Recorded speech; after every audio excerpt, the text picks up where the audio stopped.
Salut tout le monde, bienvenue à un nouvel épisode d'En attendant ma lettre de Poudlard. Aujourd'hui, un sujet attendu peut-être par certains d'entre vous, pas par moi. Mais je n'ai pas le choix des fois de faire des épisodes pour plaire à tout le monde. Et si vous l'avez bien vu dans le titre de l'épisode quand vous avez fait play, c'est bien sûr sur le Quidditch. Je suis avec Kev et Henri.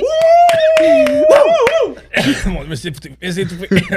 Ému par ma belle introduction. Ah, Trop content d'être là. Ben oui. C'est vous-même qui avez proposé l'idée quand vous êtes venu à l'épisode 56 pour parler des acteurs de la série HBO. Vous vous êtes énervé là, sur le Quidditch pendant 2 minutes qui m'a complètement fait décrocher. Ça m'a perdu. T'apprends pas grand-chose. J'avais plus d'intérêt parce qu'on parlait de Quidditch, mais je vous ai dit, écoutez, vous savez quoi? Je sens tellement de passion qu'on va en faire un épisode éventuellement. Alors nous revoici ensemble autour de la table pour faire un épisode sur le Quidditch. Tout ce qui concerne le Quidditch, beaucoup de choses qui vont être tirées du livre Quidditch à travers les âges, écrit par J.K. Rowling. Désolé, le nom est sorti tout seul. Écrit par l'auteur de la série. On va faire du montage. Après les livres... Ouais, là, tous comme il faut, là. Mais c'est ça que j'essaie de faire. As-tu besoin d'être clairé à la gorge? Non, ça va, là, c'est fini. Ah. Et on va aussi parler du Quidditch tel qu'on l'a vu dans l'œuvre d'Harry Potter. Donc, on va se référer à des éléments canon. Là, moi, je dis ça, j'ai pas préparé grand-chose. Je vais être honnête, je vous ai quand même donné carte blanche de préparer l'épisode d'aujourd'hui. On a fait nos devoirs. Je pense qu'on est arrivé assez préparés. Henri, t'as des notes. Vous avez lu Quidditch à Ouais. travers les âges. Ouais. Je suis pas comme lui, là. J'ai pas fait ça. Moi, j'ai là. écrit sur du papier, là. Ouais. T'as souligné des mots. Ouais. Surligné. Surligné. J'ai Surligné. fait Je du suis arrivé montage préparé. dans le fichier. Ah, dans le tu sais, document, J'ai ouais, rajouté ok. des affaires. Ok. Puis, Ouais. Plus fort. Ah, shit, que je parle pas fort. Colin. Kev, aujourd'hui, on parle fort. Là, je vais parler fort. Tu parles fort, tu T'as pas envie de ridicule. faire du editing sur ta voix. Je sais. Alors, sur ce, bon épisode. Parce Yeah! que c'est le moment où que je fais ça. Il y a les Je me- croisants, je me- les je me bras. C'est toi qui vas recule- Je me recule réagir dans ma aujourd'hui. chaise. Puis, mais non, écoutez, les gars, si ça vous va, moi, j'irai avec de où ça vient le Quidditch. Mhm. Parce Certainement. que Breaking News, c'est un sport fictif inventé pour l'univers d'Harry Potter. Chut.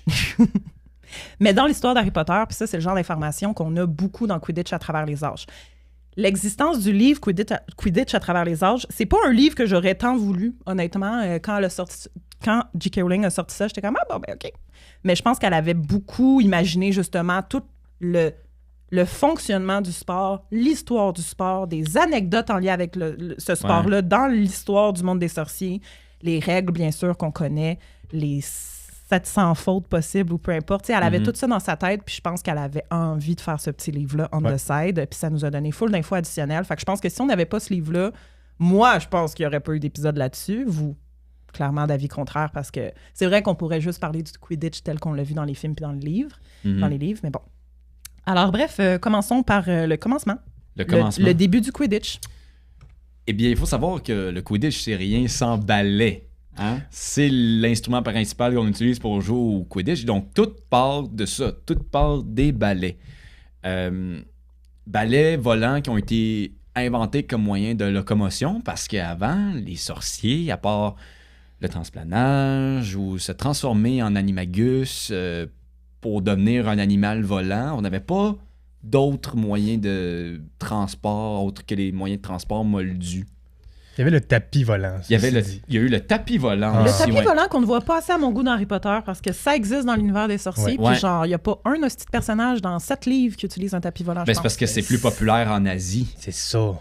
Ouais, C'est culturel. Mais c'est ça. Ah, excusez. Fait que le ballet, c'est plus propre à genre Oui, Exact. l'Occident. c'est ça. C'est parce qu'en fait, comme on voulait se déplacer dans les airs, mais qu'on avait déjà cette crainte-là de se faire voir par les moldus, les sorciers se sont dit, OK, ça nous prend un moyen de transport discret, efficace, qui va être à la portée de tous.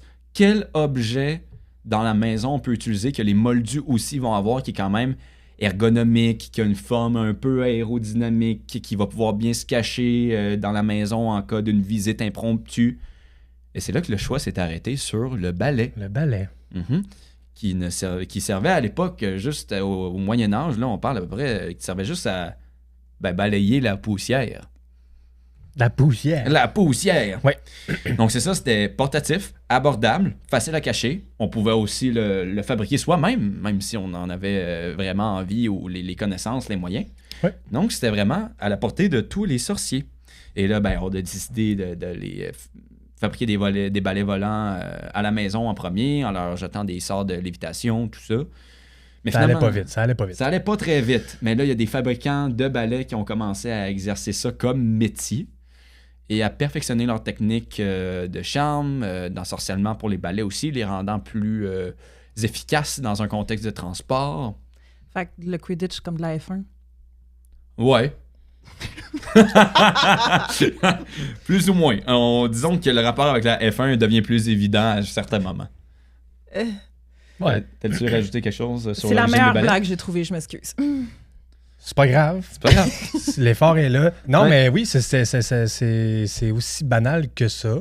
Puis c'est bien expliqué pourquoi dans le folklore moldu, justement, on représente... Oui, j'ai utilisé le mot folklore. On représente les sorcières avec des balais volants. Ça vient tout de là. Tu sais. Ça se peut qu'il y ait des moldus qui aient aperçu des vrais sorciers. Oui. Puis... Parce qu'à un moment donné, c'était tellement efficace, puis c'était tellement le fun que les sorciers et les sorcières ont commencé à voler sur des balais pour le loisir, Plaisir. pour le plaisir et non pas seulement comme moyen de transport du point A au point B. Donc c'est sûr qu'il y en a qui ont commencé à faire un petit peu moins attention, qui ont commencé à avoir un petit peu trop de fun, puis Les gens de Laval. c'est ça. Du monde de même. Fait qu'ils commençaient à mettre des néons en dessous de leur balai, puis c'était, disons que c'était un peu plus voyant. Donc c'est pour ça qu'il y a quand même des moldus qu'ils ont vus avec les balais, puis c'est pour ça qu'on représente les sorcières souvent avec les balais comme ça. Bon, merci. Ça va bien aller. Est-ce qu'on s'envoie chier tout l'épisode? Ben non. Ça serait drôle. Non? OK. Merci pour cette introduction trop longue sur le principe du fucking ballet. C'était vraiment utile. Merci pour la mise en contexte. Bon, OK. Moi, j'ai fait une recherche. Non, les gens vont me trouver méchante. Parfait. Non, mais c'est bon de donner cette mise en contexte-là quand même sur d'où vient le fait que les gens volent sur des balais, puis clairement que un peu plus tard, Ben, c'est ça, ils en ont parce fait que une là- activité. Ouais, parce qu'on Comme voulait la plus F1 juste avec les voler. voitures. Ouais, exact. Pour ceux qui n'avaient pas compris ma blague. Tout Et est les dans premiers Les gens balais ne taillent, faisaient là. que monter, descendre et arrêter. tout. Oui, C'était ça. ça allait pas Les en premiers avant. balais? Les Ouais. premiers, ouais. Quand tu faisais encore des expérimentations dessus. Tu peux aller, Fait que vers, tu tu peux pouvais- aller vers l'avant, mais c'était juste vers T'allais pas l'avant. vite. Monter, descendre. Tu peux pas reculer, tu peux pas faire On va de... tourner. C'était ça. C'était assez pauvre, Rudimentaire. rudimentaire. Intéressant. Ouais. Mais Ensuite, oui, ben continue. Oui, toi, t'es parti sur un récit. moi, je suis Mais- parti, là. On y va. Vas-y. Vas-y. Mais la suite. Ensuite de ça, comme les gens ont commencé, les sorciers et sorcières ont commencé à développé plus d'activités en lien avec les balais, ils ont commencé à créer des sports, des jeux. Il y en a eu quelques-uns qui ont mené au Quidditch, mais le Quidditch, comme on le connaît, a pris ses racines dans une forêt. Oh, a pris ses racines. A pris ses racines Quel dans beau Racines. une jeu forêt. de Arbre. mots. Arbre C'est fait fin. avec les... C'est fin. Ouais. C'est fin quand même. Ouais. Donc, a pris racine dans une forêt en Angleterre. Folklore, racine. Ouais, c'est ça. On est bon. Qui s'appelle le Quidditch March. Donc, c'est fait un le sport rapprochement. queer. C'est un sport queer. Le Voilà. Quidditch. L'auteur a écrit un sport queer. C'est Qui aurait cru? ça, je voulais dire. Donc, évidemment, le nom a été déformé au fil des années pour former Quidditch. Donc, ça a vraiment été le nom de la place où le sport a été créé. Dans forêt, genre, vraiment. Ouais, c'est ça. OK, Pour rester isolé des moldus, pour Ouais. pouvoir pratiquer le sport puis continuer à faire des expériences. ça fait du sens. Ils sont isolés dans cette forêt-là. Et vraiment, quand ça a commencé, le Quidditch était vraiment pas ce qu'on connaît aujourd'hui. Premièrement, il y avait juste des poursuiveurs, il y avait juste une position. On utilisait surtout des roches, des pots en vessie de cochon. J'ai une question, Ouais. Monsieur Gionnet. Ouais. Là, moi, j'ai juste besoin qu'on se place dans le temps. Ouais. Est-ce que tu as des années là, de la création du Quidditch ou tu l'as dit puis j'ai pas Oui, compris? on est au 11e siècle. Donc, ça, c'est les années 1200. Non, 1000. 1000. 1000. Ouais. Ah oui, c'est ça, 1000. c'est le contraire. C'est Ouais. pas 1200, On c'est est au 1000. 11e siècle, donc vraiment Oui, c'est ça. 1000. big time dans le Moyen-Âge. Là. Création de Poudlard. Oui, aussi. c'est effectivement... ça concorde avec la création. Tout est La dans tout, belle hein. époque. Ouais. Donc, on peut se dire que quand Poudlard a été fondé, il n'y avait pas de... Sûrement pas de terrain de Quidditch. Non. C'est fou. Alors qu'on associe tellement ça avec l'identité de Poudlard, c'est le terrain non. de Quidditch. Non, bien moi, de je Quidditch. n'associe pas ça du tout avec l'identité de Poudlard. Bon, Écoute, ben, OK. chacun ses associations. Mais c'est ça. Donc là, au fil du temps, les athlètes qui ont inventé le sport continuent à perfectionner les règlements, le fonctionnement du sport, quel type de balles on utilisait. Et de fil en aiguille, petit à petit, le sport s'est propagé au reste du pays. Ça me fascine, tu sais, qu'ils partent d'utiliser des roches. Là, je sais pas si ça le précise qu'au début, c'est une roche, puis ils font juste la passer comme au hockey, mettons, version ballet. Ouais. Ou s'il y avait déjà les différents types, tu sais, comme le soif, le cognard, puis Il y le avait vif d'or. encore- C'est ça s'est Non, développé au ça s'est fil du développé temps. plus tard. Des balles sont apparues comme un après l'autre.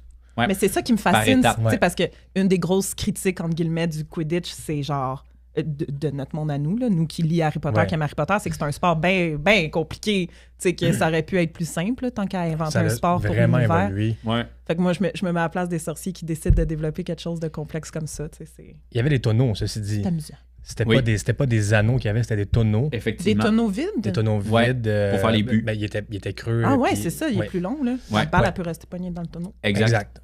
C'était ça. Et après ça a été C'était pas remplacé 3 par... tonneaux, c'était rien qu'un au début. Puis, Ouais, c'est exact. À une certaine hauteur. Après ça a été remplacé par des anneaux, mais munis de paniers. Oui. Donc, c'était comme la version Quidditch du basketball, Genre. genre. Puis après ça, ils ont juste enlevé les paniers. Ils ont trouvé ça plus Panier simple de comme- juste, Il passe comme avec un filet ou panier comme il reste dans le panier. Tu comprends Ouais, ce il que je reste veux dans le dire? panier. Un panier Ouais. avec un fond. Un peu, imagine-toi comme, mettons, un filet à papillon, genre. Oui. Mais au lieu d'un filet, c'était un panier. Fait que c'est à peu près ça la structure. Puis ça Est-ce a que tu me été- suis ou je t'ai perdu? Ben, les tonneaux étaient populaires. C'était ça On va aussi. l'entendre, ça. Oui, je sais. Ah. J'aime ça tenir mes affaires dans mes mains quand je parle. Fait que les tonneaux, les tonneaux étaient populaires. Ouais, mes mains ici. T'avais soif ou tu Oui, oui, merci, c'est gentil. On parle. Et au fil des années, les règles ont changé de ce sport-là, puis ils ont mis des anneaux, ils ont régularisé la circonférence des Mhm. anneaux pour rendre ça plus legit entre les équipes, parce que Attends, fait que c'était plus petit avant ou plus gros? c'était ce que tu pouvais avoir comme anneau. Ouais, c'est ça. C'était free for all. Fait que, Il y avait pas des fois, vraiment c'était de- très Les juste. moyens du bord. Il n'y avait pas vraiment de règles établies à ce moment-là. C'était comme jouer au hockey dans la ruelle à côté de chez vous. là. Tu fais tes buts avec comprends. quelque chose par terre, puis c'était ça. Exact. là. Ouais. OK. Mais cela dit, les règles actuelles qu'on connaît aujourd'hui ont été décidées en 1750 lors de la fondation du département des jeux et sports magiques la même année au ministère de la Magie.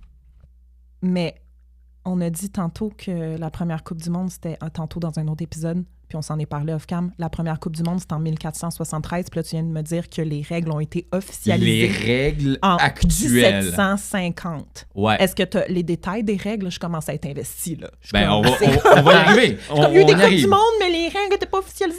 Non, c'est ça. Ben, tout ce qui était à ce moment-là, tu sais, quand on parle de 1473, la première Coupe du Monde de Quidditch, il n'y avait pas nécessairement toutes les mêmes punitions, toutes les mêmes réglementations. Les quand Ok. on va- termes étaient différents C'est aussi. que le Ouais. sport, il a pu changer à partir de 1750. genre. Exactement, C'est c'est un ça. peu comme les échecs. Tu sais, c'est un jeu Ah. qui est apparu au Moyen Âge pour simuler des batailles. Ça permettait aux stratèges militaires de développer leur sens de la stratégie ou carrément de simuler des batailles.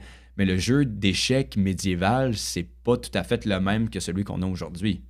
C'est Ben, un peu tu la sais, même chose. C'est que si on fait une représentation chez les moldus, le hockey, il n'y avait pas les deux lignes bleues quand ça a commencé Ouais, en non. 1900. Là.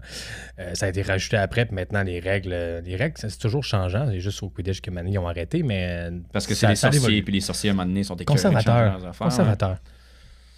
Mais c'est ça, donc 1750 qu'on a eu les règles actuelles.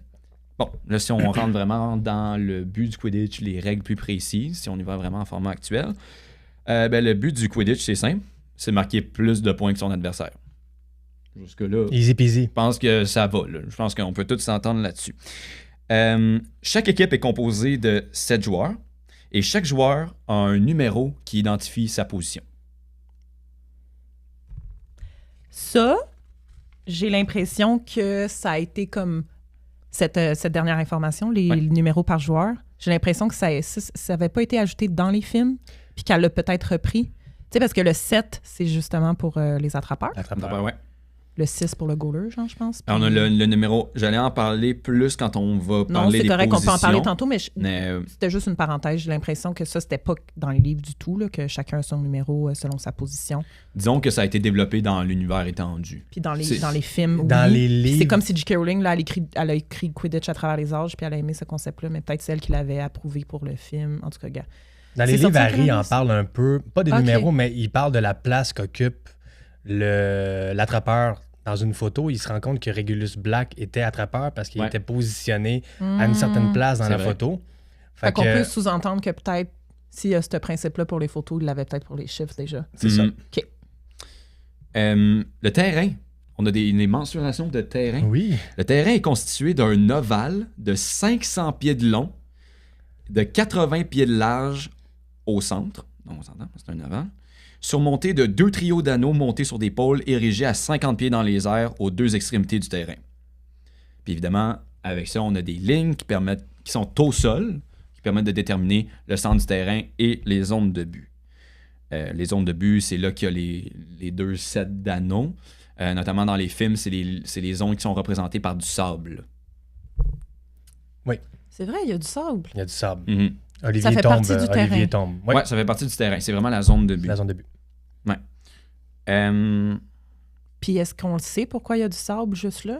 C'est une décision des films. C'est pas spécifié nulle part. C'est ça, ben. décision des films. Mais c'est pour ça que j'ai spécifié que c'était dans les films. C'est pour donner l'image aux gens. Excuse-moi, j'ai pas compris. Je pensais que ça venait de Quidditch à travers les âges. C'est que visuellement, on voit bien dans les films que c'est ça. C'est les zones de but. Mais ça rend le choix. C'est ça rend ça plus intéressant. Gotcha. Quelque chose à dire sur... je trouve que c'est une bonne idée, là, vu que le gardien tombe, c'est pratique d'avoir du sable. Puis, étrangement, c'est peut-être moi qui est fou. Je retrouve plus mes notes sur la dimension, mais j'avais pas les mêmes dimensions. Non? Là, c'était peut-être en mètres? Ouais, c'est ça, toi. C'était en pied. C'est ça. Je l'ai lu en anglais. 500. Ben bref, c'est ça. C'est tout. 500 pieds. Ouais. On peut passer avec les balles, les types de balles et ballons qu'on utilise. Oui. Balles et ballons, c'est drôle à dire. Les ballons. Premièrement, on a le soifle, que tout le monde connaît.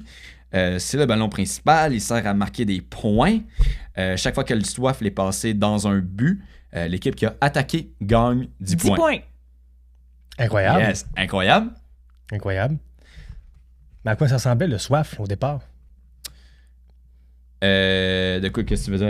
À quoi ça servait au départ? C'était quoi qu'est-ce qu'il utilisait? Ah, ben il utilisait soit des vessies de cochon, une grosse roche. Encore une fois, ça dépend. Ben, un peu comme les ballons de soccer. Une vessie de cochon. Ah oui, on utilisait souvent des vessies d'animaux rembourrés ou pompés d'air. Il était pas plein de pipi, là. Non, il était vidé. Oui, il était vidé. Ah ouais. OK.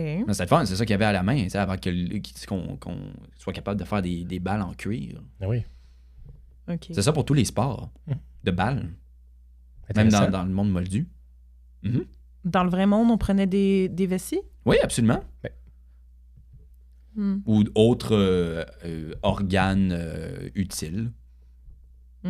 C'est ça qui était accessible. Comme au hockey, on utilisait... La légende veut qu'on utilisait du crottin d'animal. De cheval. Du caca. De cheval, oui. Pour faire les rondelles. Pour faire la POC. Comme dans la chanson Le But des Locolocas, qui en parle, entre autres. Ouais. Si jamais on a des fans de Locolocas à la maison, on vous salue. La chanson est en bas de l'écran ici. Je connais la tune. Mais, je trouve, moi, le fait le plus intéressant, je trouve, sur le soifle, c'est que il est enchanté par un charme anti-dérapant. Oui. Parce que là, il y avait un problème avec le soifle, quand les joueurs jouaient, c'est que t'as bien beau être super bon, mais quand tu te passes le soifle, ça se peut que tu l'échappes. Puis quand tu l'échappes, mais qu'est-ce qu'il fait? La gravité fait son travail et le soifle tombe en bas. Puis là, les joueurs doivent voler jusqu'au soifle en bas, le ramener. Ça commençait à les gosser, puis ils commençaient à trouver ça long, puis ils ont trouvé une manière de l'ensorceler pour que quand il lâche le soifle, s'il tombe, c'est comme s'il était... Il n'est plus dans l'air, il était dans de l'eau. Fait qu'il tombe à une vitesse moindre. Il tombe moins vite. Donc, ça évite que les joueurs doivent tout le temps se retrouver en bas de terrain pour essayer de rattraper le soif. Et donc, de gagner du temps puis de profiter un peu plus du jeu. C'est bon, ça. J'aime Ouais. ça, cette information-là. Je m'étais déjà posé la question en regardant le film, genre. Puis la grippe est plus facile aussi, parce qu'à un moment donné, tu voles sur un balai, là, t'essayeras d'attraper une balle. Oui, il est fait que ils peuvent l'avoir à une main sans forcer. Il tient dans ta main. Là. Dès que tu y touches, elle tient, t'es pas obligé de la tenir parce que c'est quand même une grosse Christie de balle. Ouais. Fait que, oui. Dans le Quidditch à travers les âges, la forme du soif n'est pas nécessairement décrite. On sait que c'est une balle circulaire, sphérique, mais c'est pas comme dans les films où on a vraiment un design précis avec 3 trous qui permettent aux joueurs d'agripper la balle de façon très ergonomique et aisée. Ouais, dans le Quidditch à travers les âges, il y a des dessins de ça. Puis le soif, le moderne, là, il est rond. Ouais. Ils ont déjà essayé une version avec 3 trous dedans, comme une balle de bowling. Une balle de bowling. Ouais, exact. Dans lequel tu pouvais mettre tes doigts, mais ça n'a pas fait la cote. Puis il y a une version avec la balle était en cuir aussi, puis il y avait un anneau sur la balle. Fait que tu prenais par l'anneau. Fait que tu tenais pas la balle dans tes mains, tu prenais l'anneau qui là, tenait... tu pouvais la souiller comme le marteau de Thor. Ouais, Exactement. c'est ça. OK. C'est cool. Ouais. C'est juste moins évident, je pense, pour le transport, moins évident à manœuvrer. Donc, ils ont pris la décision de garder ça rond. Simple de même. Ensuite, on a les cognards. Eh boy.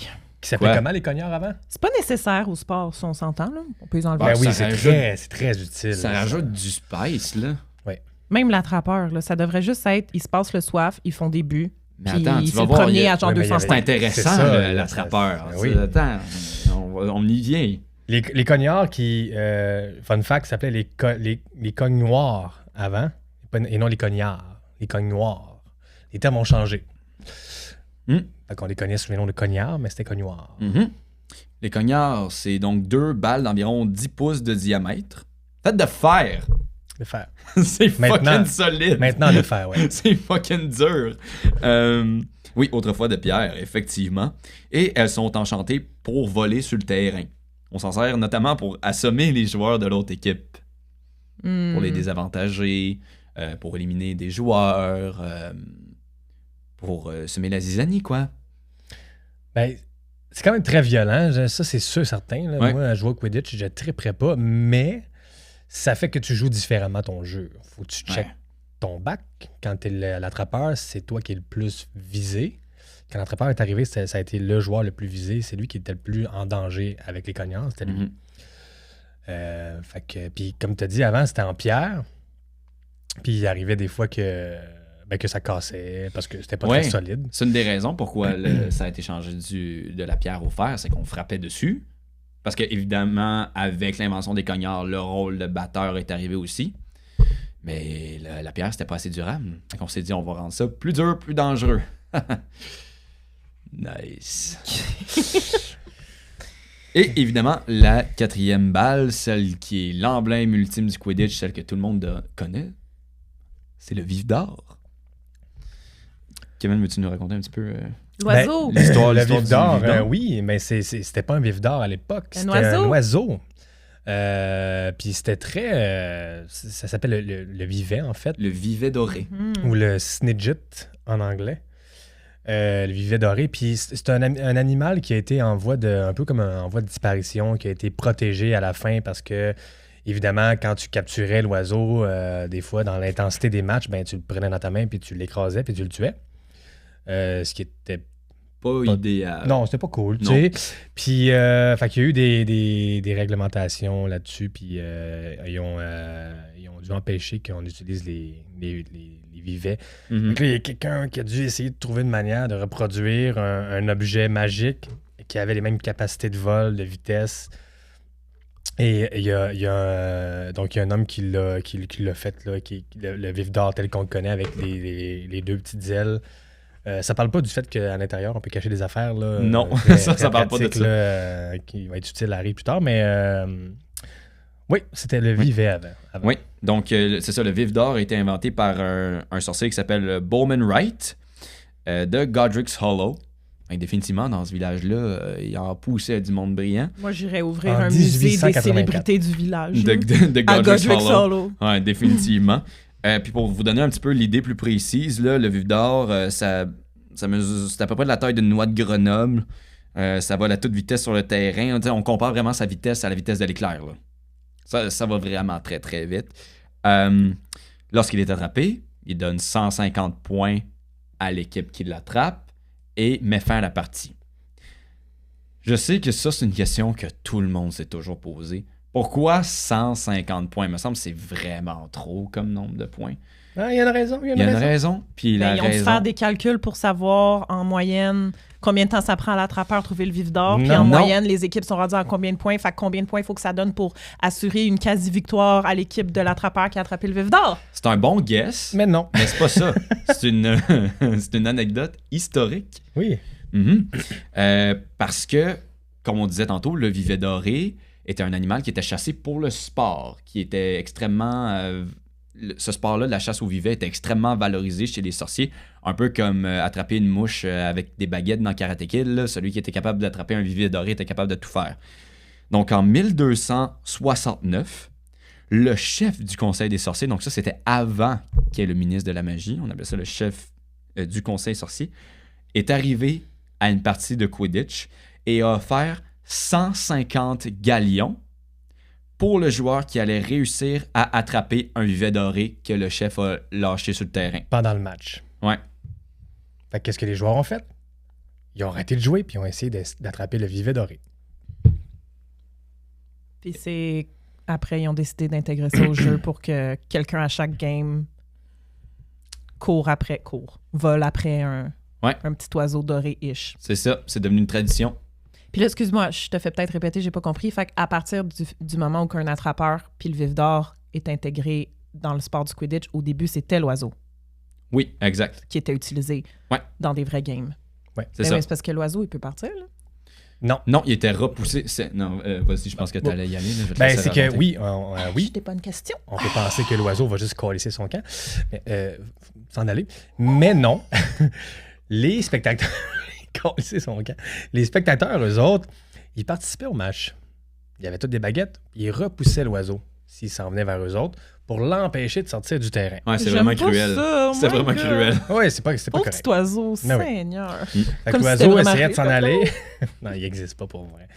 L'oiseau essayait de s'en aller, mais il y avait des sortilèges repousse oiseau. Puis il était pogné sur le terrain, le petit pépé, là. Mais là, évidemment, bon, il y a eu des actions, il y a eu des mini-rébellions contre ça, des plaintes. Donc, c'est ça, c'est pour ça que Bowman Wright a décidé d'inventer le vif d'or pour remplacer l'oiseau. Surtout La SPCA s'en est mêlée. Là. Ouais. Surtout que les vivets dorés étaient maintenant en voie d'extinction à cause de ça. C'est l'arrière-grand-mère d'Hermione Granger qui s'en est mêlée. Ah ouais! Oh, fun fact! Ah, j'avais même pas ouais. fait le lien en lisant son nom dans le... Non, c'est pas vrai. Est-ce que vous me croyez en ce moment? Non. Non? Oui. Vous me niaisez ou vous me croyez? Ben oui, on te croyait. Ben, c'était une blague. Ah, ben ok. Ça va l'air sérieux. Les deux! Hein? J'ai pas vu ça dans mes notes. Non, c'était juste une blague. Ok. Bon. C'est chiant. Ben, C'est chiant, ça. C'est chiant, ça. C'est très chiant. Mais bon, là-dessus, on va passer aux Je suis positions. tellement non? fière de mon coup. On va s'en rappeler en esti. Mais avec tout ça, pour manipuler toutes ces balles-là, ça prend des joueurs. Ouais. Et les joueurs sont divisés en 4 positions. On a premièrement le gardien de but, qui porte le numéro 1. Je pensais que c'était 6. Bon. Non, c'est numéro 1, Ça fait le sens. gardien. C'est un rôle, une position qui est établie seulement depuis le 13e siècle. Évidemment, il garde les buts. Mostly. Ouais. Mais avant, le gardien pouvait aller faire des buts. Mhm. Donc, il n'y avait pas de zone de but, fait qu'il pouvait quitter ses anneaux en prenant le risque de se faire scorer. Donc, il pouvait avoir la balle, se rendre à l'autre bout du terrain, faire un but, mais il fallait quand même qu'il revienne jusqu'au but pour les protéger pendant que l'autre équipe pouvait déjà rattaquer. Fait que c'était des risques calculés qu'il faisait, puis ça, c'était permis à l'époque, jusqu'à temps que la règle change, puis qu'on établisse des zones de but, puis qu'on lui dise « tu restes là-dedans ». Puis voilà. C'est un peu comme au soccer, les boîtes des gardiens. C'est un peu le même principe. Par contre, au soccer, le gardien peut sortir de sa boîte puis aller compter si bon lui semble, mais au Quidditch, il doit rester dans sa zone. Ben, le gardien peut sortir un peu de sa zone de but, mais c'est pas pour aller scorer, pas pour aller déranger des joueurs. C'est juste pour... Il peut sortir pour protéger ses buts à ses risques à lui de se dire, ben moi, si je suis plus en avant, j'ai plus de chances de bloquer le soif. Ça, c'est bien correct, mais bref, il doit mostly toujours rester dans sa zone. Ouais, il doit rester dans sa zone. Rester devant, c'est mieux aussi, il peut pas aller derrière. Non, pas derrière puis pas dedans. Non, pas dedans, sinon ce serait de la triche. Ben ouais. Ensuite, nous avons les batteurs qui portent les numéros 2 et 3 dans l'équipe. Qui existent depuis l'invention des cognards, comme on l'a dit. Généralement, c'est les 2 joueurs les plus forts physiquement de l'équipe. Faut être assez baraqué là, pour être batteur. Cogner des cognards qui arrivent à toute allure vers toi, ça prend un bon frame. Là. Ouais. Est-ce que c'est ça qui est dit dans le livre? Oui. OK. Mhm. Tout à fait. Je sais pas, les jumeaux sont batteurs puis ils sont pas non plus décrits comme des personnes avec... C'est des ados aussi, là. Oui, c'est des ados, mais aussi, c'est que faut que tu sois quand même agile sur ton balai parce que faut que tu lâches souvent le manche de ton balai, faut que tu battes avec tes deux bras. Des fois, ouais. Donc, c'est pas juste une question de force, c'est une question d'agilité sur le balai vrai. aussi. Ouais. Ben, c'est ça va souvent être les 2 joueurs avec la meilleure forme physique qui vont faire ça. Leur rôle, c'est de protéger leurs coéquipiers des cognards et d'assommer leurs adversaires en repoussant les 10 cognards, le tout en utilisant, bien sûr, des battes, comme au baseball. Mais c'est forme plus court. Donc, est-ce que est-ce qu'on allait parler des règles plus tard? Oui. Ou... Ah, OK.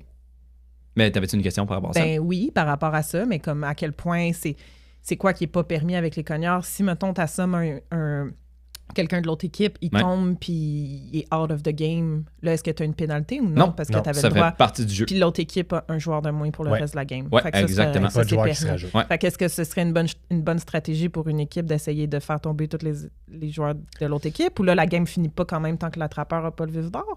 Puis le gardien, lui, est-ce qu'il peut se faire frapper par un cognard? Le gardien peut se faire frapper par un cognard. Tout le monde peut se faire frapper. Puis, oui, la partie finit pas tant que le vif d'or n'est pas attrapé ou que les 2 capitaines d'un commun accord disent match nul ou c'est bon, j'abandonne. Oui, ça peut. Okay. C'est pour ça qu'il visait beaucoup l'attrapeur, parce qu'il voulait empêcher que le vif d'or se fasse prendre par l'autre équipe. Mais tu sais, techniquement, tout le monde peut frapper les cognards puis utiliser les battes. C'est juste que les batteurs, c'est ça leur rôle. OK, ouais. On le voit entre autres dans le film là, avec Marcus Flint qui vole la batte. Ouais, genre donne-moi ça, puis là, il frappe Olivier Dubois avec. Ben ça, c'est canon accurate. Là, on aurait pu voir ça dans les livres et dans Quidditch à travers les âges. C'était permis. Ouais, c'était permis, tout à fait. Merci. Bienvenue, on est là pour répondre à tes questions. Pour une fois que c'est des invités qui répondent aux questions de l'animatrice. C'est nice. C'est nice. J'aime ça. Ensuite, évidemment, on a les poursuiveurs, hein, qui occupent les numéros 4, 5 et 6. C'est fou, on en a juste 3, tu sais. Ouais, juste 3. Mais Pourchasseur à l'époque. Pourchasseur, effectivement, Pourchasseur. qui était appelé au lieu de poursuiveur. C'est le Tu rôle... le sais pas, toi, tu l'as lu en anglais, le livre. Ben, ça le dit quand même, mais en anglais. OK, là. Pourchaser. C'était ça. Le Pourchaser. Bon, je pense que je vais avoir mon chandail. OK. Ouais, pour... Tu l'as-tu, le mot en anglais? Attends, je vais aller le léger. Je vais aller le chercher. Non, je suis juste curieuse comment tu pouvais savoir que c'était ça. Non, mais Oh my god, Parce que c'est drôle. Seeker en anglais, fait que tu sais... Non, c'est ça, Seeker, oui. c'est attrapeur. c'est que c'est l'attrapeur. Hey, c'est cave. En anglais, c'est chasers. Ah oui, c'est ça. Ben, c'est ça, le Pourchaser. Oui, c'est ça.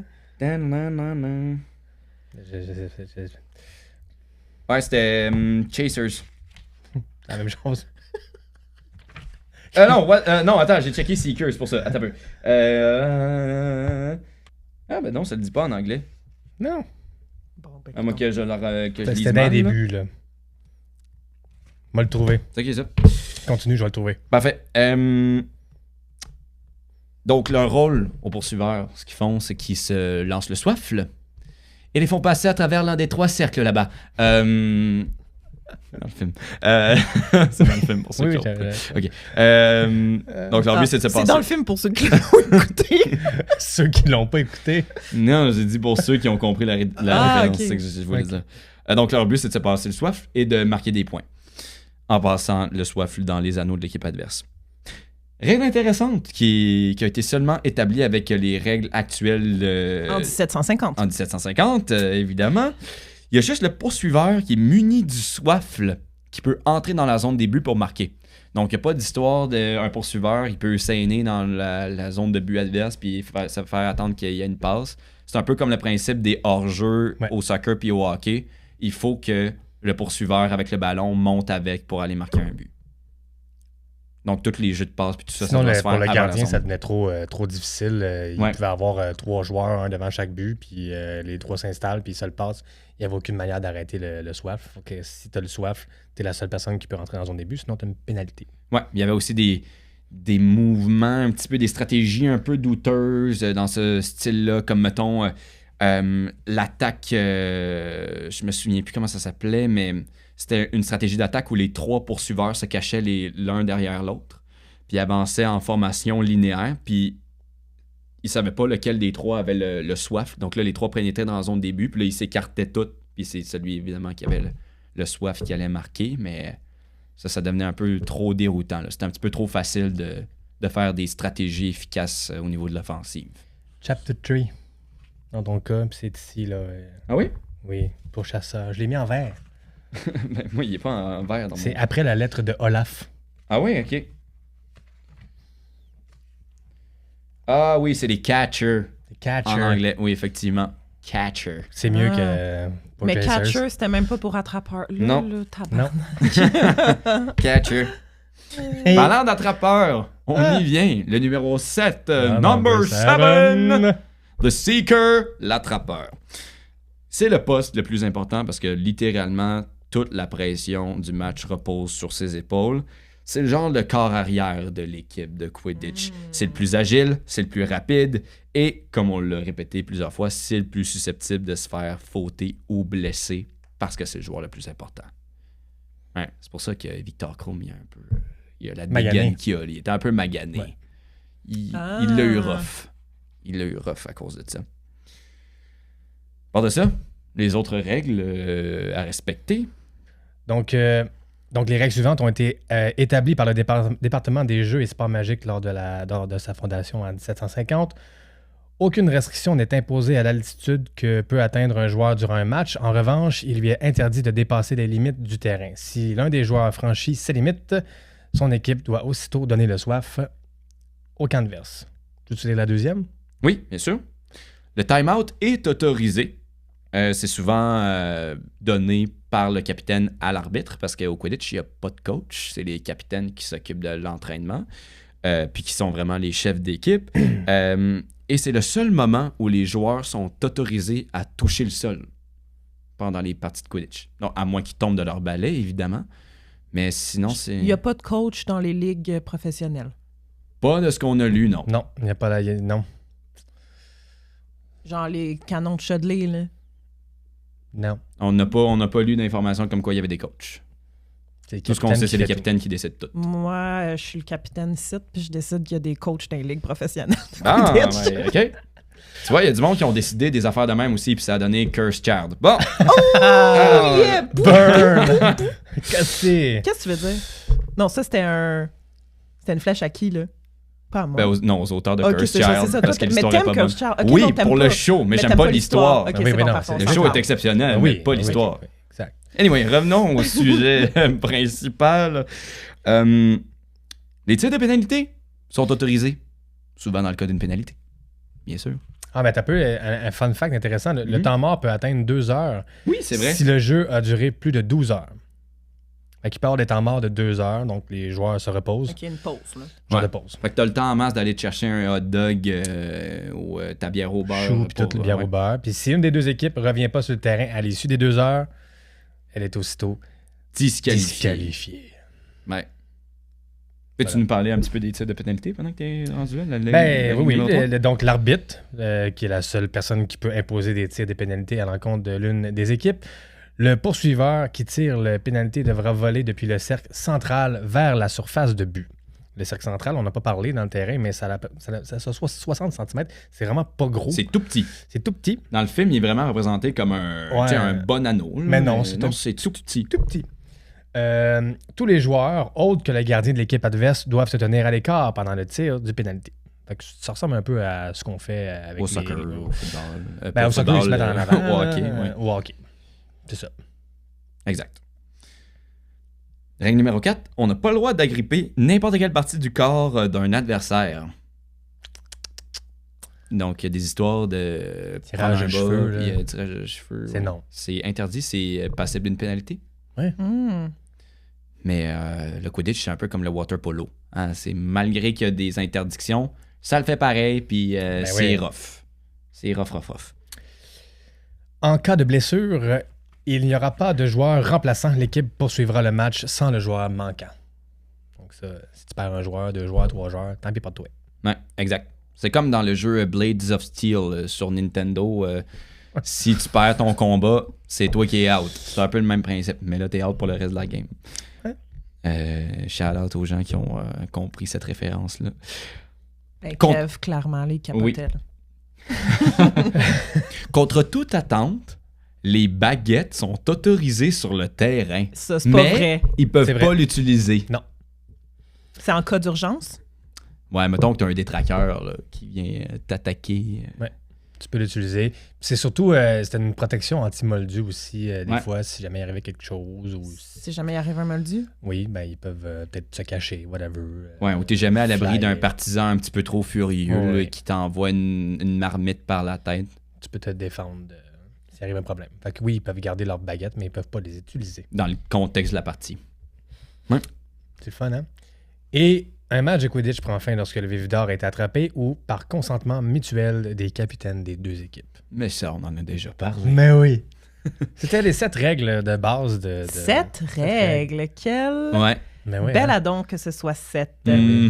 Avant qu'on poursuive, on est en direct sur YouTube, donc je vais aller lire quelques commentaires. Nice.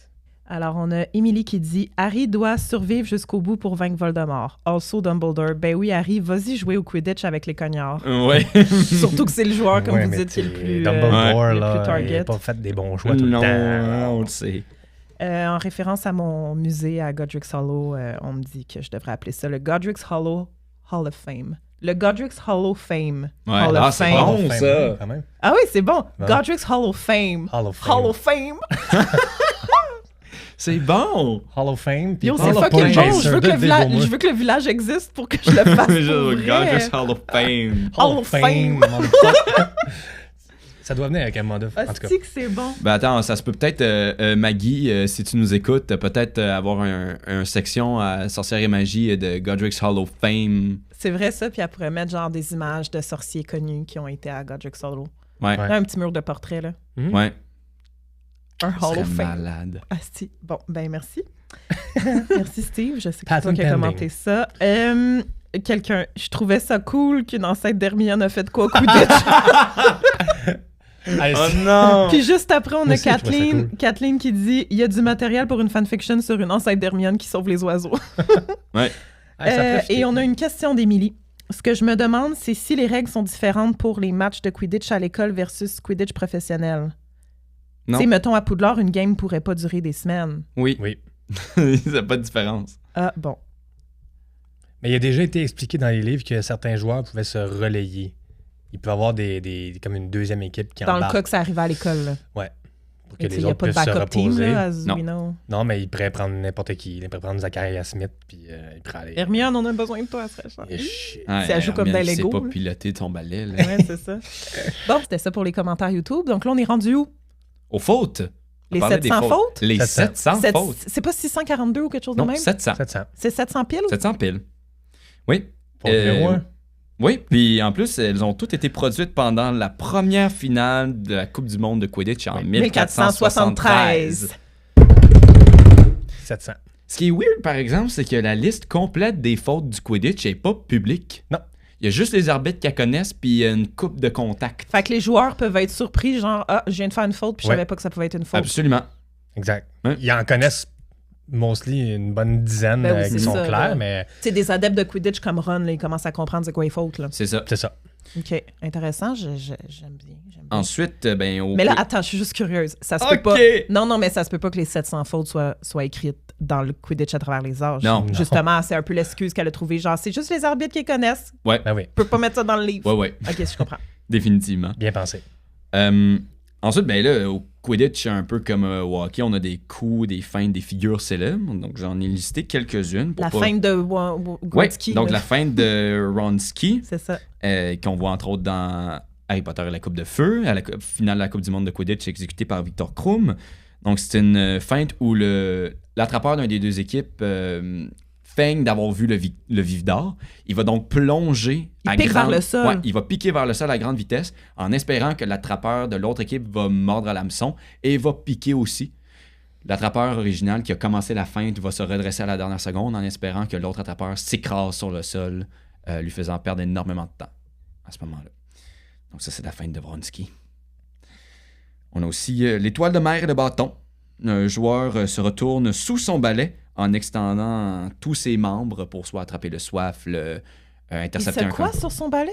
Il s'étend de tout son long avec les membres étendus. Ouais. Need a visual, please. Ouais, Attends, fait que vous avez des images dans ce livre? C'est un livre illustré. Non. Ouais, c'est un livre partiellement illustré. Partiellement illustré, ouais. Mais dans mon édition, il y a un dessin. Oui, il y a un dessin, là. Où es-tu, petit dessin? Il ressemble vraiment... Apparaît, Peter! Apparaît! Il fait vraiment penser au dessin que Malfoy fait dans le 3e film de Harry. Oh my God, vraiment, comment c'est dessiné. Okay. Ouais, c'est un peu... C'est pas élégant. Oh, non. On a aussi la défense du double batteur, où 2 batteurs frappent le cognard en même temps. Ouais. Ça fesse. On le voit notamment dans le jeu vidéo Quidditch World Cup. Mais ça, c'est pas des fautes, par contre. Ça, c'est non, c'est des coups célèbres. Des coups célèbres. Des coups célèbres. On a la formation d'attaque en tête de faucon, où les 3 poursuiveurs, exactement, vont rentrer en forme pyramidale. Comme dans quel film? Tête de faucon. Les Mighty Ducks. Ben formation en V. Ceux qui ont la référence. Ouais. Ben, on connaît beaucoup de références obscures au hockey.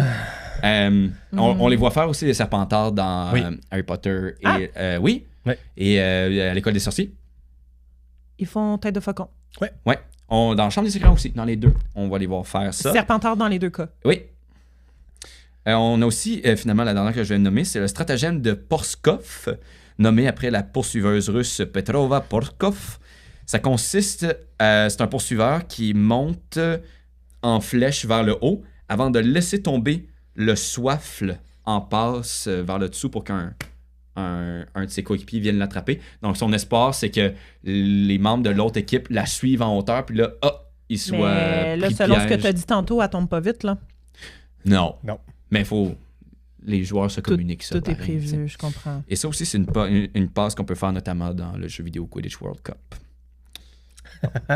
L'équipement? On parle un petit peu d'équipement? Ben, il faudrait, parce joueurs. que, c'est dangereux, important. C'est dangereux. Quidditch est un sport dangereux. Ceux qui ont la référence. Ouais. Moi, j'ai pas la référence, c'est quoi? La vie est un sport dangereux. C'était une émission animée par Annie Pelletier c'est vraiment plusieurs années. C'est vraiment nice. Oui, je suis trop jeune pour connaître ça. À redécouvrir. Bon, bien évidemment, dans l'équipement des joueurs, on a la cape et le chandail aux couleurs de l'équipe, comme Kevin et moi, on porte en ce moment. Ouais, une cape, une robe, ça dépend des définitions ou des uniformes des équipes. Il y en a que ça va être plus format robe, il y en a que ça va être... dans le film, ils ont des capes. Ouais, plus format cap pour certains. Et on a des gants, des pads pour les avant-bras et les tibias, on a un plastron. Plastron et casque peuvent être portés par les gardiens, mais c'est pas obligatoire. C'est recommandé. C'est recommandé. Hein? On a déjà vu aussi des lunettes de Quidditch. Des lunettes. Mais c'est pas commun. C'est pas tout le monde qui utilise ça. Non. OK. Là, on va vraiment rentrer dans le geek du sujet.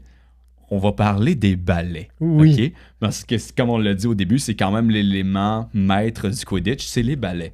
Donc, je vous ai listé les modèles de balais les plus communs qu'on voit dans l'univers, qu'on a l'occasion de voir en action, ou même de piloter dans Hogwarts Legacy, pour ceux qui en ont fait de l'expérience. Ouais. Au niveau des balais modernes connus, il y en a 16 modèles, ou comme 16 marques en tout. Évidemment, les plus connus qui nous viennent tous en tête, c'est les Nimbus. Les Nimbus qui ont des modèles de 1000 à 2001. Donc, ça augmentait ça par de 1000, après ça 1100, 1300, tout ça. À la base, c'est des balais de course, les Nimbus. C'est fabriqués par la compagnie de balais de course Nimbus, évidemment, qui domine vraiment la compétition, même au moment où la saga se termine, où Harry a déjà son éclair de feu. C'est encore le Nimbus qui est au top de la game. C'est ça, c'est le standard professionnel. C'est vraiment le Nimbus. Ouais. Reconnu surtout pour leur grande vitesse et leur virage précis, c'est le premier balai à pouvoir tourner autour d'un point central. Donc, ça fait pas juste virer, ça peut se revirer de bord vraiment rapidement aussi. Est-ce que c'est la compagnie Nimbus? Oui. OK, c'est ça, tu l'as dit. Ouais, ça, c'est une compagnie de balais de course. Oui, balai de course. Ensuite, Comme des autos de course. ouais, exact. La C'est un F1. peu La F1. Ouais, exact. C'est un Ça peu revient, là. Ça veut dire? la Tout. McLaren des Ah ouais, balais. McLaren, OK. Ouais. Ou peut-être que c'était mieux. Mercedes, c'est vrai que ça va mieux. Oui. Parce que je garderais quand même Ferrari pour éclair de feu. Ah, OK. Ouais, je comprends. Ouais. Je comprends. Justement, en parlant d'éclair de feu, allons-y avec celui-là. L'éclair de feu, c'est un balai très spécial parce qu'il utilise les propriétés du fer gobelin, ce qui lui apporte une force et une vitesse absolument inégalées. Et pour cette raison-là, il est développé en très peu de quantité. Il est très cher. Au moment où Harry l'obtient, à la fin du... pas à la fin du prisonnier d'Azkaban dans le film, plus vers le milieu dans le livre, c'est un des premiers au monde à avoir un éclair de feu. Fait qu'après ça, l'équipe de l'Irlande qui débarque l'année prochaine à la Coupe du monde de Quidditch, puis qui ont tous des éclairs de feu, là. Ça fait du sens. Harry qui en a un, ça fait pas du sens. Ben, c'est ça. Mettons que Sirius, il avait les moyens. Il est bien chanceux. Il a été chanceux ou il l'a peut-être volé. Sa famille est riche. Là. Ouais. En tout cas, les Irlandais, ils ont dû utiliser bien de Leprechaun Gold pour acheter ces balais-là. Ensuite, on a le balai étoile 21. C'est notamment le balai de course que l'équipe des États-Unis utilise. On a ensuite les brosses dures, chiffrées de 1 à 11. C'est surtout des balais pour débutants. Très abordables, utilisés notamment dans les cours de vol de Madame Bibine. Un rapport qualité-prix raisonnable. Oui, raisonnable. Raisonnable. C'est ceux qu'on va donner pour les joueurs de Quidditch qui n'ont pas leur propre balai, notamment aussi, à l'école. Les comètes!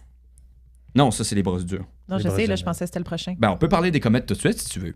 Non, Donc, je on veux a pas, les- là, j'essaie juste de guesser. Non, mais les comètes, on Moi, peut faut que je parler des m'amuse en comètes. ce moment, là. Bravo, comète. Les comètes, on a les comètes 140, 180, 260 et 290. C'est un balai plus de milieu de gamme, commun chez les étudiants, que c'est leur premier balai. Ron, c'est ça qu'il va avoir en Ouais, cadeau. Ron, il va avoir un comète 260. 260 ou 290? 260, me semble. Oui, il me Ouais, semble que c'est c'est ça. 260.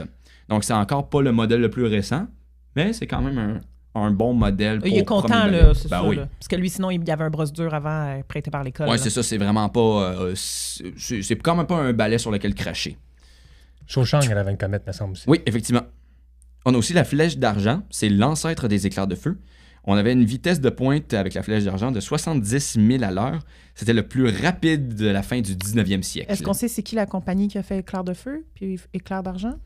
Euh, Fleur d'argent? moi, je l'ai Quoi pas t'as dans dit? mes Flèche d'argent? Flèche d'argent. Ouais, non, c'est pas mentionné. Éclair de feu, c'est vraiment un artisan, donc j'ai pas noté le nom, malheureusement. Puis qu'est-ce qui se passe après le Nimbus 2001?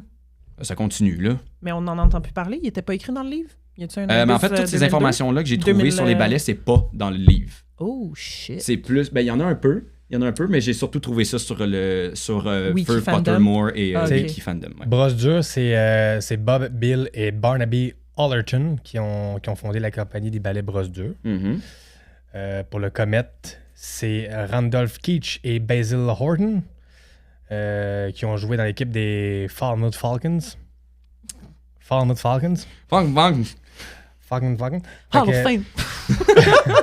Godric's Hall of Fame. Godric's Hall of Fame. Ben voilà, le Tinder Blast qui a été lancé par la compagnie Hellerby, ou Hellerby, comment ça, et Spudmore. Mais ça, c'est plus des balais anciens. Là. Ouais, C'est c'est pas ça. les balais qu'on va retrouver Non. vraiment dans la saga Harry Potter. Sinon, le dernier qu'on voit, c'est l'étoile filante. C'est le balai de course le moins cher. C'est celui que les Weasley ont chez eux. Même que dans le livre, c'est décrit que les papillons volent plus vite que Oui. Ron sur son étoile filante. Là. Ouais, c'est très lent. Quand t'as pas les moyens. Ouais. C'est ça, t'sais. Parlons un peu de ligue et d'équipe pro. Oui. Oui, la Ligue officielle. Mhm. La Ligue officielle en Angleterre. En Grande-Bretagne, Ouais. Royaume-Uni. C'est surtout, c'est ça, on a surtout des infos sur la ligue professionnelle en Angleterre et en Irlande. En fait, c'est ben, le Royaume-Uni et l'Irlande forment une ligue juste à eux. Il y a 13 équipes en tout. OK. En premier, on a les Flèches d'Appleby, les rivales des Frelons de Wimborne, qui a été fondé en 1612. On va voir là que les dates de fondation des équipes varient beaucoup. Ça varie beaucoup entre le milieu du Moyen-Âge puis, disons, la fin de la Renaissance, début de l'époque contemporaine. On a aussi les Chauves-souris de Ballycastle. Deuxième plus grande équipe de la Ligue en termes de victoire de championnat. Bravo les chauves-souris. Bravo les Chauves-souris. Ils sont bonnes. On a les Catapultes de Caerphilly, établis en 1402. Catapulta. Catapult. Si vous comprenez la référence. Non. Ah, c'est à ton tour maintenant de faire une référence qu'on comprend. Catapulta. Je vais pas le dire. Les vrais sauront. If you know, you know. C'est un effet catapulta. On a ensuite les Canons de Chudley. Les Oui. canons! L'équipe qu'on connaît, notamment grâce à notre cher Ron Weasley, c'est son équipe préférée. Oui. Le problème avec les Canons de Chudley, c'est que c'est un peu comme les Bruins de Boston. C'est un peu les Bruins du Quidditch. Ils ont été vraiment très glorieux dans le passé, mais maintenant, ça fait plusieurs décennies qu'ils font dur. Ben là, il y a plein d'équipes que c'est de même, là. Ouais, mais les Bruins de Boston, C'est quand même... comme leur thing. Ouais. C'est un peu ça, là. Ah ouais, hein? Ouais, Ok. ouais. Il y en a qui diraient les Maple Leafs aussi. Ben, mais je voudrais j'ai pas failli être dire trop Maple méchant. Leafs. les Maple Leafs, Mais ça, les Maple Leafs sont bons, c'est c'est juste qu'ils aboutissent jamais C'est dans ça, le je championnat comprends. à la fin de Ça peut l'année. être un peu comme Ouais. les canons. Ouais. Ouais. Mais en tout cas, les fans espèrent toujours un ardent retour des Canons à leur gloire du passé. Ben, c'est pas ça avec le Canadien aussi. Croisons là. les doigts et gardons espoir. Ben non, les Canadiens sont super bons en ce moment. Tu Oui, en regardes-tu ce le moment, hockey? mais oui, j'écoute le hockey, mais dans Ah. les dernières années, c'était à chier, là. Ouais, Oui. mais là, il y a eu la Même dans les années reconstruction. 2000, on a eu... Oui, je sais, je suis au courant. Mais la devise du club des canons, c'est croisons les doigts et gardons espoir. Ça porte confiance. Nous, c'est porter le flambeau. Non, nos bras Nos bras meurtris. meurtris portent Meurtri le porte le flambeau. Est-ce que Tout c'est notre tendre le slogan ou flambeau. c'est juste notre... C'est une chanson. Je sais pas, c'est ça qui est écrit dans le vestiaire des Canadiens, c'est ça qui est écrit dans les jerseys. Ah, ben, c'est peut-être un slogan. Ben, c'est Go Habs Go, le slogan, là, mais c'est vraiment un slogan. OK, c'est Je assez. sais pas. Oh well. On aime le hockey ici aussi. Oui. Mhm. On fera un Ensuite- épisode. Non. Un épisode de hockey. On sort du... On sort ma de fanfiction Ouais, de Canadien. c'est ça. Ensuite, on a les Harpies de Holyhead, Oui. fondées en 1203, Ah, ouais, ok, c'est bon. qui est uniquement une équipe de sorcières, pas d'hommes dans cette équipe-là. C'est notamment dans cette équipe-là que Ginny va jouer lorsqu'elle va quitter Poudlard. Mhm. Mhm. On sait-tu, ça va faire un bon salaire là-dedans hein, pour. Je sais pas, mais tu sais, pour que Slughorn les aime puis que Ouais. il y a une de ses élèves qui a fait partie de l'équipe pendant longtemps, ils doivent être assez prestigieux. Ah, ok. Est-ce qu'on a de l'info sur genre les stades de cette ligue-là, tu sais? Pas vraiment, non. Ça doit être un peu le même principe qu'avec la Coupe du Monde. Ouais. C'est vraiment des moins que gros ça va stades être probablement. plus Ça doit être petit, un peu ouais. plus gros Ouais, que plus Poudlard, petits, bien ils sont sûr. isolés généralement pour être sûr de ne pas se faire pogner par Ouais, des c'est moldus. ça. Ouais. OK. Ensuite, on a les faucons de Falmouth. Falmouth, Spit, Falcons. Ça, il y en a une coupe, malheureusement. J'ai pas noté de fun fact dessus. C'était plus des informations ouais. très factuelles, pas super à raconter ici. Ensuite, on a les Crisrell de Kenmare. Ça, c'est l'équipe d'Irlande Ouais. qui joue à la Coupe de Quidditch dans le Harry Potter 4. Coupe du monde de Quidditch, ouais. Crisrell de Kenmare, fondé en 1291. On a les Pies de Montrose. Non. Ça marche pas de même. Parce que si c'est la Coupe du Monde, c'est les pays qui s'affrontent. C'est l'Irlande. Donc, c'est une formation comme un peu... T'as raison, Asti. Ouais. Fait que ce serait pas cette équipe-là qui joue. Ouais. C'est parce que j'ai fait le lien avec Darren O'Hare. Puis Ben, il doit être... la mascotte, c'est c'est Les les Falcons farfadets. aussi, ouais, c'est la même Falcons. chose. C'est vraiment la même. Ils utilisent l'équipe nationale d'Irlande utilise les mêmes formules. Puis, C'est ça que je voulais puis dire. la majorité des joueurs des Crisrell de Kenmare. À la Coupe du Monde. Tout un nom. hein. Ouais. On a aussi les Pies de Monrose.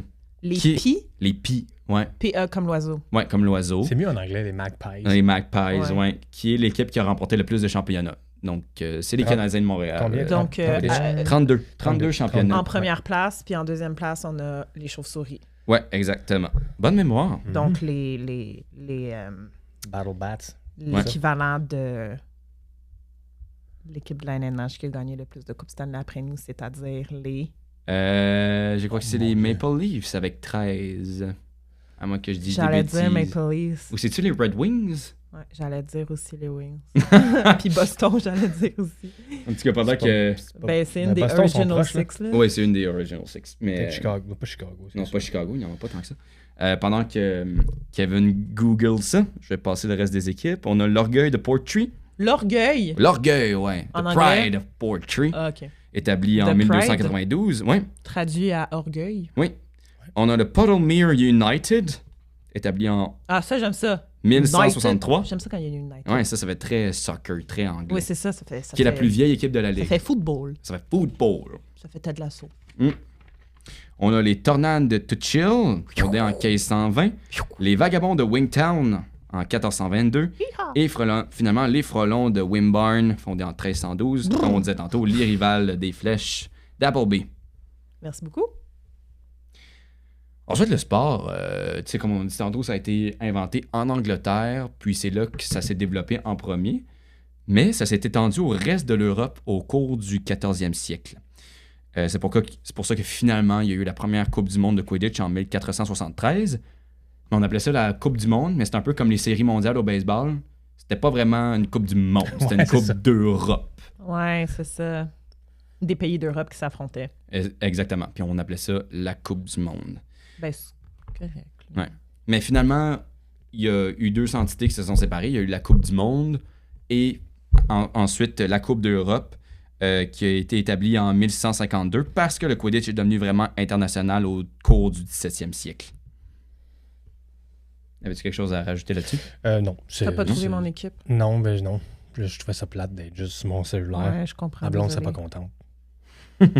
Oui. Mais c'est ça ce qui est le fun avec la Coupe d'Europe. La séparation entre la Coupe du monde de Quidditch et la Coupe d'Europe, c'est que ça a permis à tous les pays qui voulaient participer de faire les qualifications pour pouvoir participer à la Coupe du monde de Quidditch. Fun fact, le Canada a gagné la Coupe du monde en 1990. Ouais, That's it. d'un score de En 260. quelle année, excuse-moi? 1990. Hey, c'est pas longtemps avant l'entrée d'Harry Potter à Poudlard. Ben c'est la Coupe du monde avant celle qu'il y a dans la Coupe de feu. Ouais. Ils ont gagné avec un score de 270 à 240 contre l'Écosse. Quand même, hein, il y a de quoi être chaud. Ils ont gagné contre l'Écosse. Les Canadiens, les Habs ont gagné. Les Habs ont gagné. Eh, God. C'était quelle équipe qui avait gagné? Ben, c'est le Canada. Ouais, non, mais... C'était l'équipe nationale du Canada. Je fais de la misère avec ça, moi. Ok. Ça rentre pas dans ma tête. Ça rentre pas, hein? Je veux des noms d'équipes. Si on peut y aller avec Puis quelques... Dans Canada. l'équipe du Canada, Ouais. il y avait Sidney Crosby. l'arrière-grand-père. L'arrière-grand-père d'Hermione. Oh mon Dieu. Oui. Il y avait Tim Horton. Oui. Il y avait Tim Horton. Et C'est Gilles ça. Vigneault. C'est Gilles Vigneault, ce Ça grand fait sportif. plaisir. Jean Dupé. J'embarque sur mon balai. Puis Félix Leclerc, évidemment. Moi, mon balai. Mais a c'était les deux beaucoup batteurs. voyagé. C'était les deux batteurs. Ouais. Aïe, man, ça devait être awesome, Ouais, ça. ouais. Gilles Vigneault, puis... Nick Peart, le batteur de l'équipe nationale du Canada. Ouais, là, on est vraiment all over the place avec nos références. On peut passer rapidement sur quelques équipes internationales connues. Ouais. Comme les Vautours de Vrasta de la Bulgarie. 7 fois champion européen, c'est l'équipe qui a eu le plus de succès. On a les Tapsoifles de Quiberon de la France, Ah oui, c'est sûr. qui sont connus entre autres pour leurs jeux spectaculaires. Donc, tu sais que si tu achètes un billet pour aller voir Ah, les c'est un Tapsoifles, spectacle. Ça tu va vas avoir un être bon show. spectaculaire. Uh-huh. Et les Busards de Heidelberg, Les d'Allemagne. quoi? Les Busards. Les Busards. Ouais, qui sont entre autres connus pour être très forts au niveau Pour être compétitif. bizarre. Buse. Les buses. Les Buses. Je voulais juste dire pour être bizarre. Ouais. C'était un Mais jeu non, de mots. Ils sont ouais, connus ouais, pour être ouais. bizarres. Ouais, ignoré. Ouais. Ouais. On a aussi les... On a aussi les bombardiers de Bigonville au Luxembourg, qui sont célèbres entre autres pour leur stratégie offensive. Ils en ont inventé quelques-unes, là, Mhm. tu sais, notamment dans les coups que j'ai parlé tantôt. On a les Ballets de Braga du Portugal. Une équipe qui s'appelle les Ballets. Oui, c'est original. Ben, tu sais, ils Pourquoi sont sur pas? des balais. Pourquoi pas? Why not? Et finalement, on a les Gobelins de Grodzic, connus pour avoir eu l'attrapeur le plus innovateur, Joseph Wronski. J'allais dire! Ouais. J'ai compris avant que tu le dises. Les gobelins qui venaient de Pologne. Nice. Ouais. Un autre petit fun fact, le Quidditch n'a jamais vraiment été populaire en Asie. Pourquoi? Si on revient au tout début de l'épisode. Parce que ils ont des tapis volants et pas de balai. Exactement. Donc pendant que eux ils chantent A Whole New World sur leur tapis volant, les Anglais ils se tapent sa gueule avec des ballons sur des balais. Puis ils chantent Defying Gravity. Oui, C'est une autre référence avec une toune qui est sur un balai. Mais Oui. bon. effectivement. Oui, c'était Wicked. film Wicked. Oui, c'est ça. Wicked. Mais je connais plus Old New World. Avais-tu d'autres choses à rajouter, des trucs que tu avais notés qu'on n'a pas abordés? Non, au sujet du Quidditch, pas tant. J'ai des petites anecdotes autres qui sont plus alentours, plus en termes de livres d'Harry Potter. Tout ça. Anecdotes. Des trucs que Ben, y tu a pas vas trop de fun, aborder, vas-y. L'auteur a eu l'idée d'inventer un sport pour les sorciers après une dispute avec son petit ami de l'époque dans un hôtel de Manchester. OK? Certains éléments du jeu, comme le nombre démesuré de points accordés par le vif d'or, lui sont venus à l'esprit car elle sentait que cela serait frustrant pour les hommes. Donc, une idée de pourquoi, mais en même temps, pourquoi ça ne surprend pas. Coudonc. Je dirais que c'est frustrant pour tout le monde. Et en cherchant un nom pour ce sport, J.K. Rowling a écrit 5 pages de noms commençant par la lettre Q sur un bloc-notes avant d'écrire Quidditch et de s'en estimer satisfaite.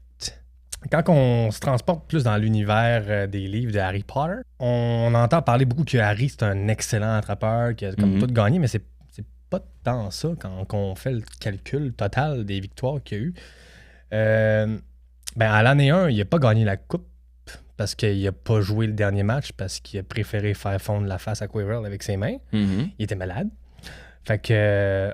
tes pieds ont touché mes pieds.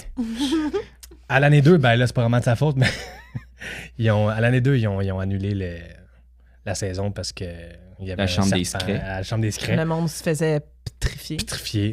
Dans la chambre des secrets. Dans la chambre des secrets. À l'année 3, c'est la seule année où Harry a vraiment, comme lui-même, gagné la coupe de Quidditch. Ça, c'est bien la fois où c'était la dernière année d'Olivier Dubois, puis il y Ouais, avait donc. allez. Fait qu'on l'a gagné pour Allez, Olivier. on l'a Enfin, gagné pour laisser Olivier. tomber tout le monde avec ça. là. Même s'il a perdu le premier match. Oui. OK.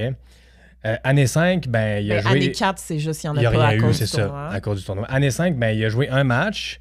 Il a envoyé chier... Il s'est battu avec Malfoy, puis il s'est fait suspendre pour le reste de toute sa vie par Dolores Sombrage. Fait que... Puis il est rendu capitaine déjà à ce moment-là. Non, Non, c'est c'est encore Angina. Johnson. C'est Ceci ça. dit, Gryffondor gagne Mais Ron est dans quand l'équipe, même. je suis mêlée. Gryffondor gagne quand même la coupe. Because Weasley's are king. Weasley's are king. Weasley Exactement, était là. mais c'est pas à cause d'Harry C'est pas à cause Newt. de Harry pantoute. Puis c'est, Ginny qui Oui. était attrapeur à ce moment-là. Oui. Année 6, il est le capitaine. Yeah. Mais il réussit quand même à se faire suspendre à la fin d'année parce qu'il est trop obsédé par Malfoy. Fait que c'est Ginny qui le remplace. Fait que c'est Puis qui Ginny attrape qui le le vif remplace, d'or qui attrape sous le vif nez de d'or, Cho avec Chang. Ron qui garde les buts. Fait qu'au final, Harry, à lui seul, a gagné une coupe de Quidditch, tandis que Ron, lui, en a au moins participé à 2, bien comme il faut, en considérant le nombre de matchs qu'il a fait. Et Ginny aussi, comme attrapeur. Ouais. Fait que pas si Pas si hot que ça. électrisant, là, au final. Mais quand tu y Non. penses, ça veut dire que tous les désirs plus profonds de Ron se sont accomplis. Ceux qu'il a vus dans le miroir du Rizen en première année. Il Oui, était c'est pas vrai. préfet. capitaine, par exemple. Il a gagné... Ouais, mais il a quand même gagné la Coupe de Quidditch à 2 reprises. Il a été préfet. Ouais. Il a fini aimé de tous. Puis il dit en plus, Harry, tu crois que ce miroir montre le futur? Le futur. Le futur! Le futur! Mais non, Mais puisque non. mes parents sont morts. Puisque- Là, t'as Ron qui est genre... Oui, attends. Harry veut le faire. Vas-y. Choisis une J'ai phrase. rien dit! Je l'ai vu dans ta J'ai rien face. fait. J'oublie... Non, vas-y. Je voyais tes Refais lèvres ta phrase. trémousser, Refais ta là. phrase. De Ron? Oui, ben oui. Harry, tu penses que ce miroir nous montre le futur? Mais non, voyons. Puisque mes parents sont morts.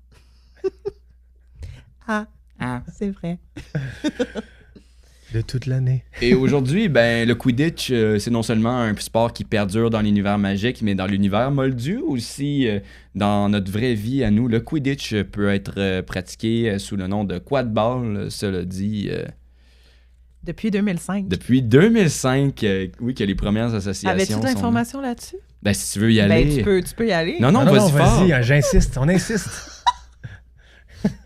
sortir Je te mes lance notes. le soif. Faut qu'elle là. fasse sa part. un peu. Oui. Mes hosties. Merci Henri pour l'introduction. Fait que c'est ça.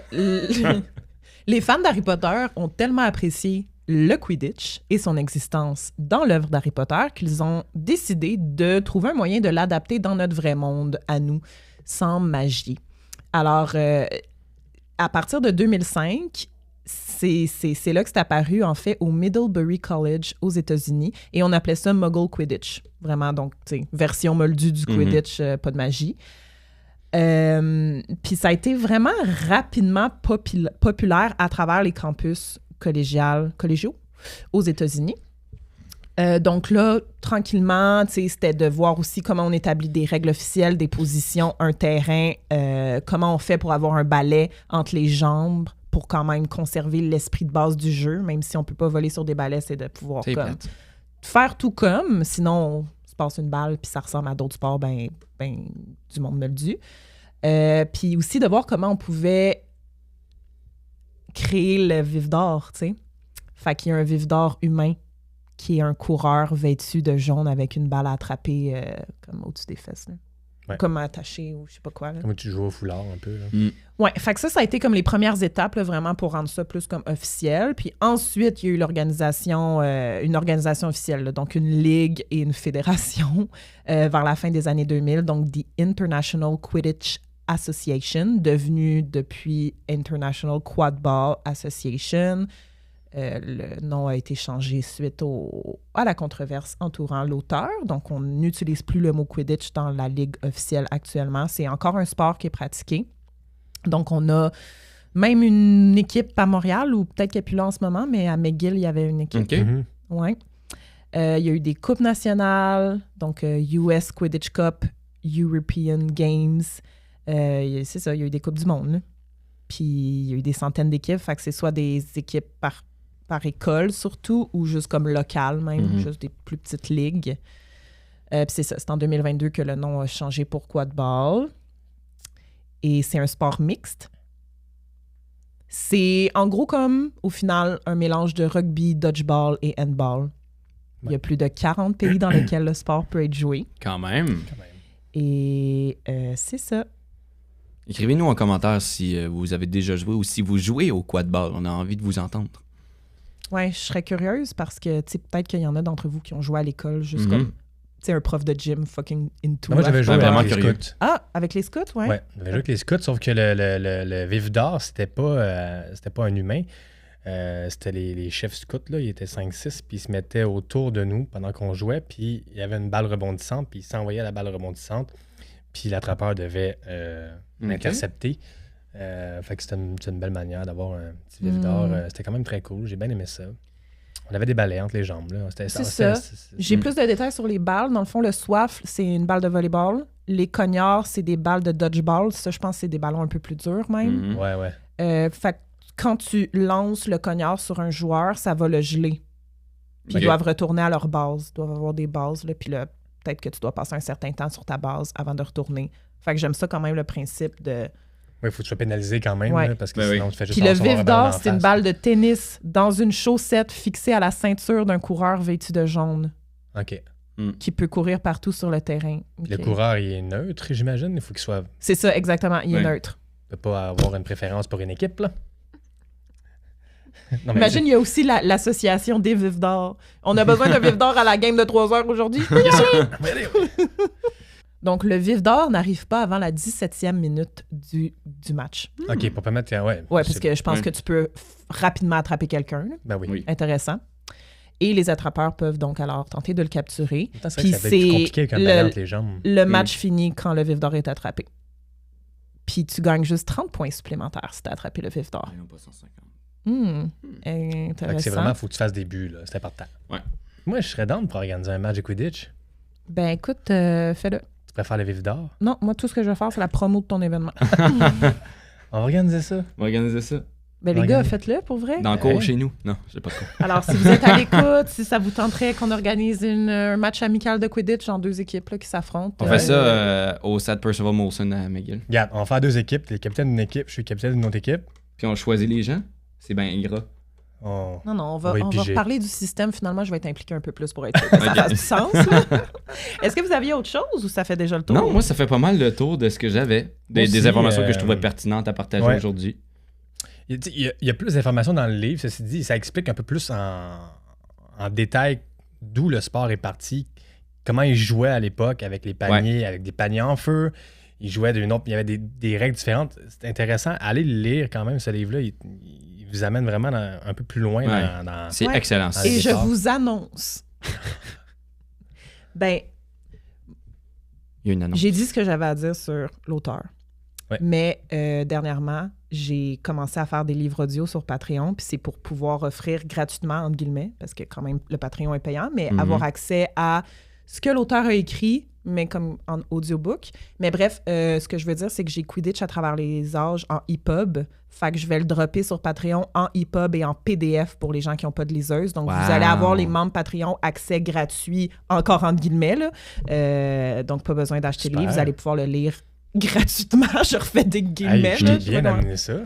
Ben oui. Ben merci. Mais non, mais j'ai eu l'idée pendant que t'en parlais. Ah. C'était pas prévu du tout, Mon mais Dieu. je me dis, coudonc. Ben oui. Un peu dans le même principe que les livres audio, rendre ça disponible parce que c'était pas prévu que je fasse la lecture audio de Quidditch à travers les âges. Non. Je vais le faire pour Archives du monde sorcier. Je sais pas si vous avez su ça. Non. Ça va venir bientôt.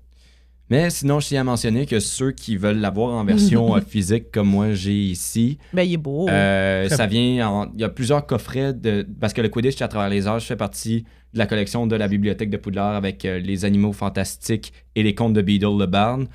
Souvent, ils vont venir en coffret, les 3 livres ensemble.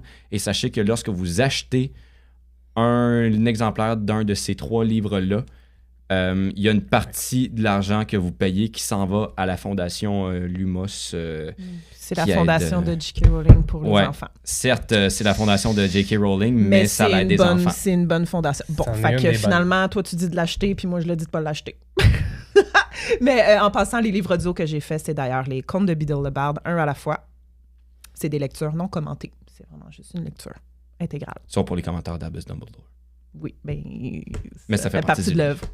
Il n'y a pas de commentaires sur les commentaires. Donc là, les gars, on se dirige vers l'après-show, la salle sur demande sur Patreon. Et on parle de quoi? On va parler des ancêtres du Quidditch, donc des sports qui sont venus avant le Quidditch et aussi de certains jeux. Certains jeux et activités du monde des sorciers, comme par exemple... Les échecs version sorcier, le bave-boule. Le bave-boule. La course de ballet, tout La course de ballet, oui. Nice! Ben merci les gars pour votre excellente préparation. J'ai pas haï ça. Bon! Yes! Mission accomplie. Phew. Je vais pas dormir à soir. Et j'espère aussi que les gens à la maison, ça vous a plu et que vous avez écouté cet épisode avec plaisir, curiosité, et que vous avez appris des choses sur le Quidditch. Nous, on a eu beaucoup de plaisir. Vraiment, vraiment. Ouais. Bon, bye les gars! Au revoir. Bye tout le Au revoir. monde!